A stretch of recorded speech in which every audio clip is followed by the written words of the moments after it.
think so. I mean, it's a very hard question to answer in terms of yes and no.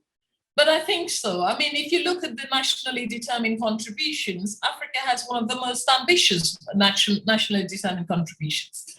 A lot of what is in the contributions, when you take individual African countries, these are contributions that they themselves have decided to take, regardless of whether it's financed, using their own autonomous sources of funding to, they have goals, certain goals of how they want to expand and deploy renewable energy access. So from that perspective, I would say it's certainly not a lack of ambition. There is very strong ambition, very strong will to really reduce carbon emissions.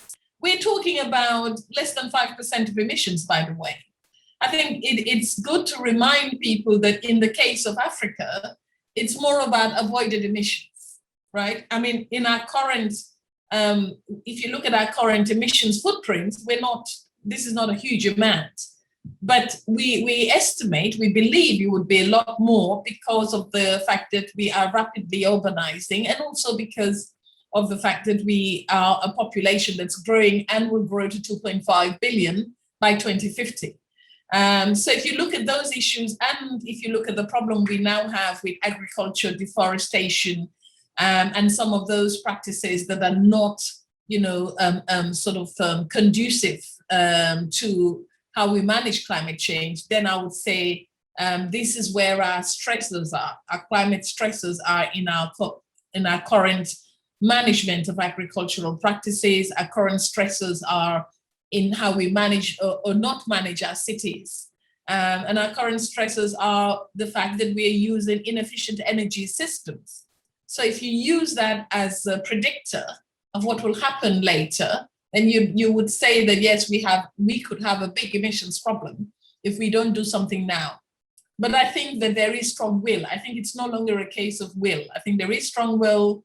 This is demonstrated by the NDCs. And I think that both civil society and individual governments are doing their best. But, these things cannot be done overnight.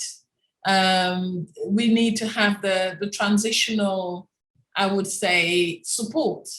You can't just transition overnight. You need to have the transitional support. You need to have the relevant tools. Climate finance is a problem, as you know, and it's a problem that has been with us for a long time. The relevant infrastructure that would enable us to move to renewable energy systems, even if we have those renewable energy in abundance, but we need to have the relevant infrastructure in place. Those are all part of the problem.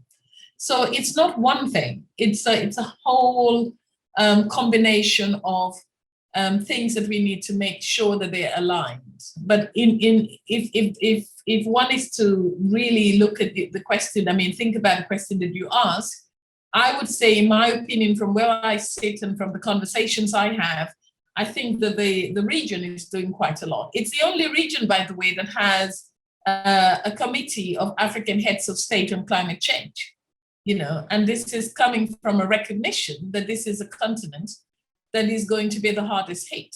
So my sense is, yes, with those structures in place, with the political will in place, there is potential for the region to do more, but it can't do more on its own. It needs the support as well from an international solidarity perspective.